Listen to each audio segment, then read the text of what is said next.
Schloss Ritter, birthplace of Gabriel's genetic code.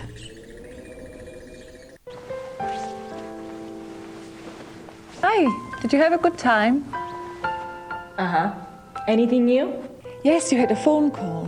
Really? A man named Professor Barclay. He said you had his number. I do. Thanks.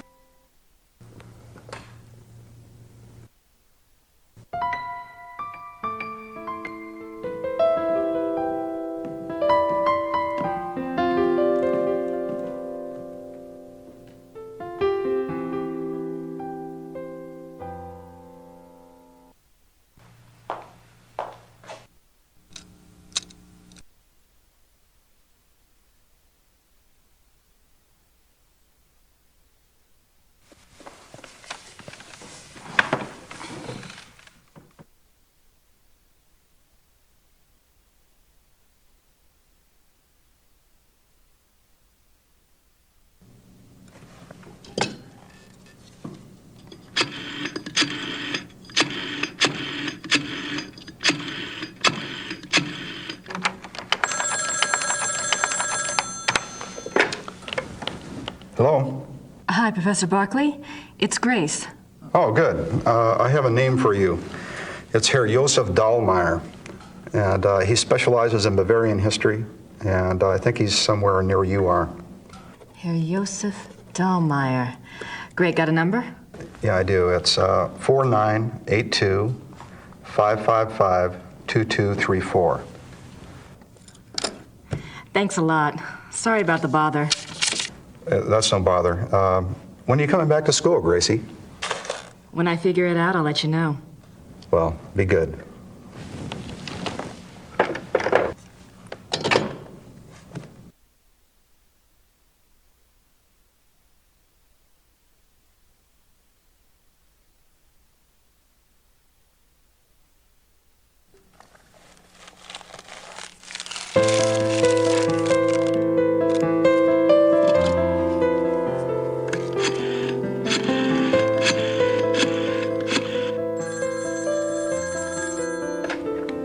Hallo?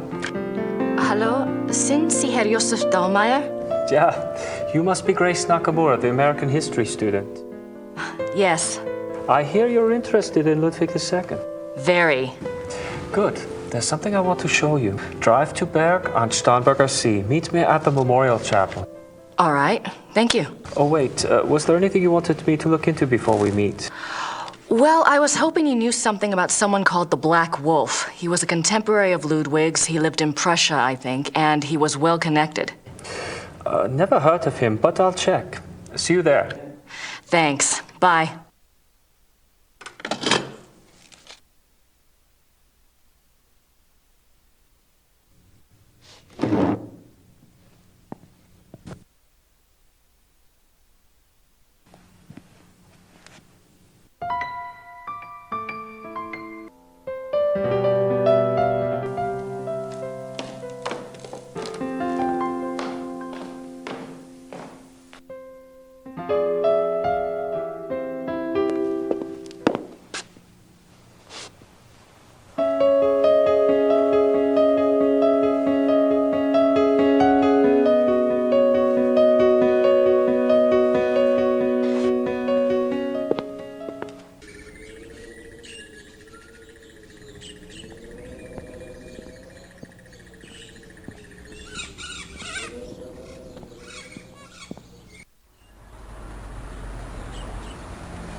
Herr Huber?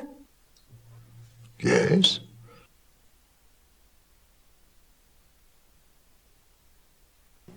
Are the Smiths in their room? Ja, I believe so. Could you ask them to come down, please? Oh, ja, natürlich.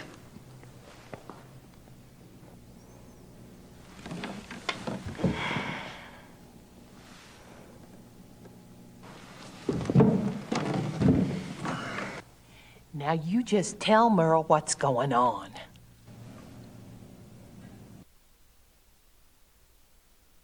I had a dream last night. I didn't remember it at first, but I saw something today at one of the museums. What was the dream? I was being chased in the woods by wolves. And I saw a sleigh. Ludwig was inside. He pulled me up, and I thought I was safe. But then he turned into a wolf. So what do you think, Mother? A dream of rescue is a spiritual guide dream. The High Priestess in Gabriel's cards must be linked to Ludwig somehow. What do the wolves represent? I'm a psychic, dear, not Freud. But the warning I got was about the black wolf, wasn't it? And the wolves in the dream. It must be the same danger. It's so frustrating. The more I find out, the more questions I have. Why don't you try a little communicating of your own? Ludwig's the link. Appeal to him. The answers may not come right away, but at least you'll give the guide something specific to say the next time she contacts you. Isn't there any way that you could, do a psychic reading on Ludwig or something? To tell you the truth, I've been trying all day to make contact, but I only feel great despair. Ludwig's soul is not at peace.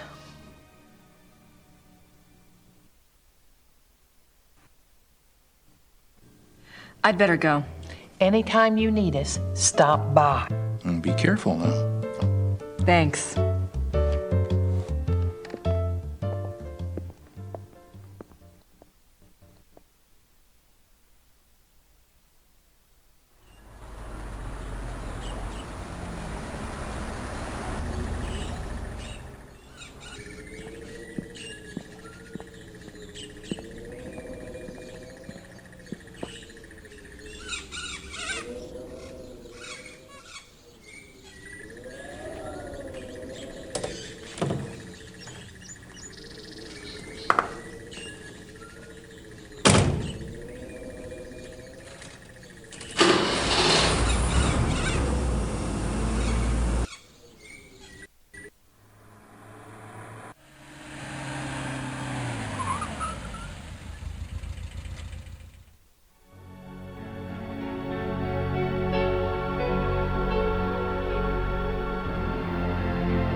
It's a memorial chapel.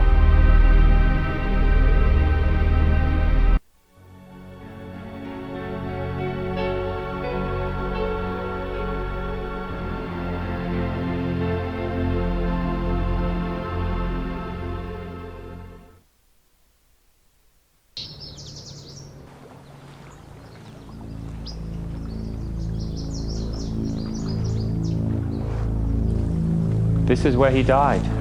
You must be Grace. Herr Dallmeier. Hello. Joseph. I didn't mean to startle you. I wanted you to see it.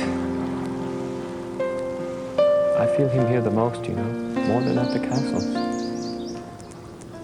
So, what did you want to know?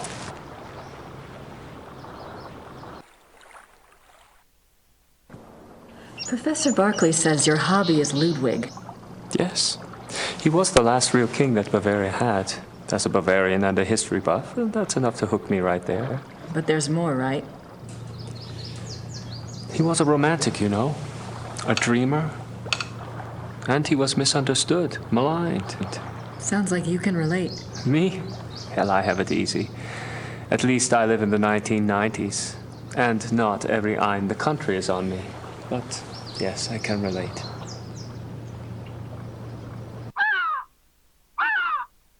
You know about Ludwig's diary, right? Of course. How can I get my hands on it?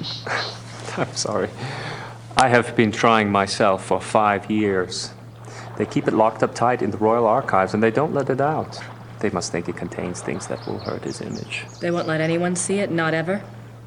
Only one person outside of the government ever got to see it, a biographer, Sir Richmond Chapel. He had friends among the German royals and they let him look at it. Did you ever try to contact Chapel? Pick his brain? No, and I don't believe I never thought of that. If you do and you find out anything, you must share. It's a promise.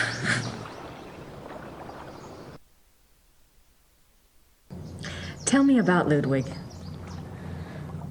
I don't know where to start. There's so much. Politically, the most significant thing about Ludwig II was that he signed over independent Bavarian statehood to Prussia in 1870. Bavaria became a part of United Germany, and Ludwig became a figurehead prince under the Prussian Kaiser. Why do you think he did that?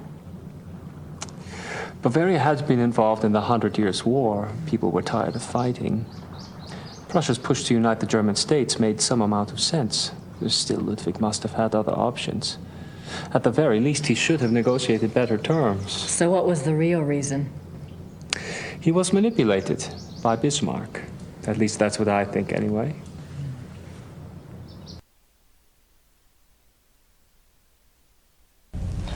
What about Ludwig personally? You'll find two perspectives on Ludwig. The view the tourists get is the romantic ideal, Ludwig the tormented loner. Then there is the historian's point of view.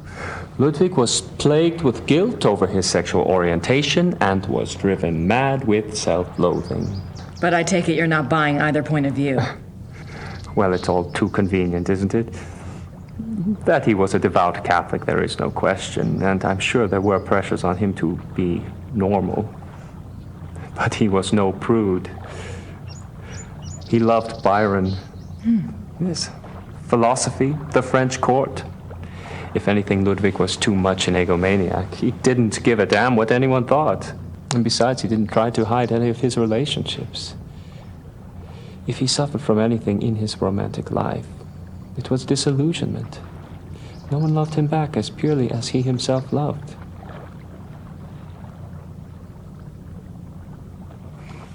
Well, if it wasn't sexual guilt that tormented him, what was it? I don't know. His diary was filled with self-guilt, but I'm sure it's not about that. If I knew, I'd write my own book, set the record straight, so to speak.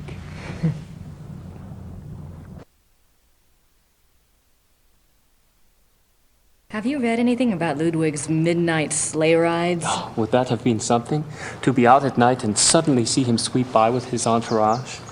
They say the night agitated Ludwig, and that being outdoors and the rushing feeling of the sleigh calmed him down. Sometimes even the sleigh wasn't enough. He would stop in some remote woods, order his servants to stay put, and go wandering off by himself for hours. It drove the servants crazy.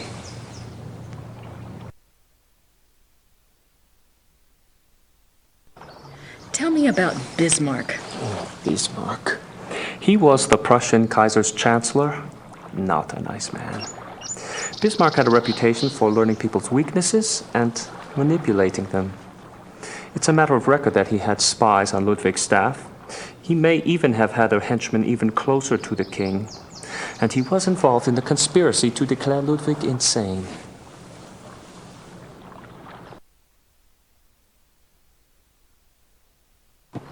Did you find out anything about the Black Wolf? I did. I'd read about him before, but I hadn't realized that was who you were talking about. His name was Godin, Paul Godin. I found a reference to his being called the Black Wolf after you telephoned. I've never heard of him. Who was he?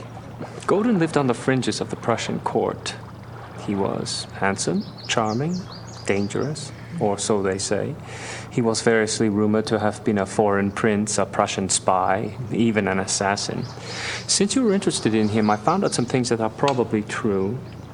It said he came from abroad in the mid-1800s, but claimed High German blood. Do you know where he came from? No. And he was ruthlessly ambitious. He probably found out who held the power, Bismarck, and offered his services. Bismarck was a good judge of talent, of that sort anyway.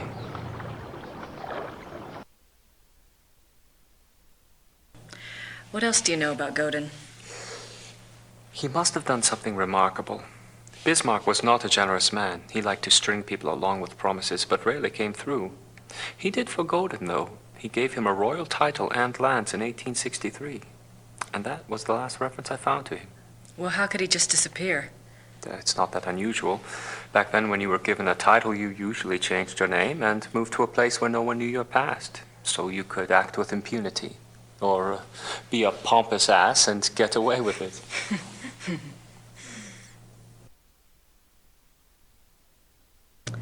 Is there any way to find out what Godin was called after he got his title? Is it that critical? It might be. Well, you could send away for a copy of the entitlement deed, assuming it has been destroyed during one of the wars. Godin's new name would be on it. But you would need a research permit from the government to access those records, and they can be very hard to get. A lot of red tape. Great.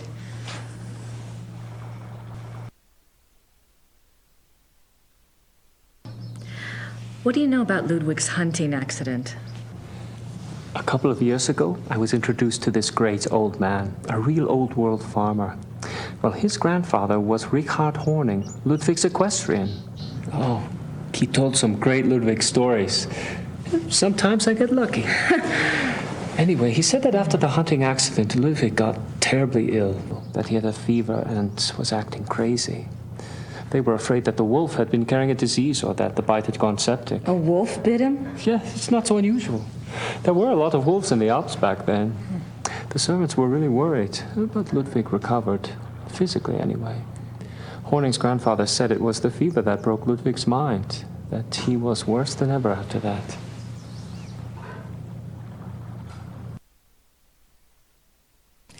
What do you mean Ludwig got worse after the accident? Ludwig always had been a very private person. But after the accident, he got darker, more crazy. Towards the end, he was even forcing his servants to enter his chambers bent over so they couldn't see his face. Horning's grandfather said his temper was fearsome. He would fly into a rage at the least mistake. Must have been terrified of him. Yes, well, Horning's grandfather felt sorry for Ludwig, and Ludwig hated his own violence. He was always giving gifts to his servants to apologize.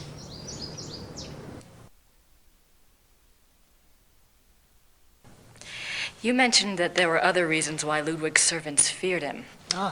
That's another of Horning's mysteries. There's a story about Neuschwanstein. Apparently there was a period of time of 2 or 3 months when Wagner would come and visit him Wagner? there. Yeah. The two would lock themselves in the singers' hall. Horning's grandfather said the sounds that came from there were awful. Well, the servants had superstitious minds anyway. Some of them quit over it, just walked away. What kind of sounds? Horning's grandfather called them heartbreaking and ungodly. Maybe it was Wagner trying to sing.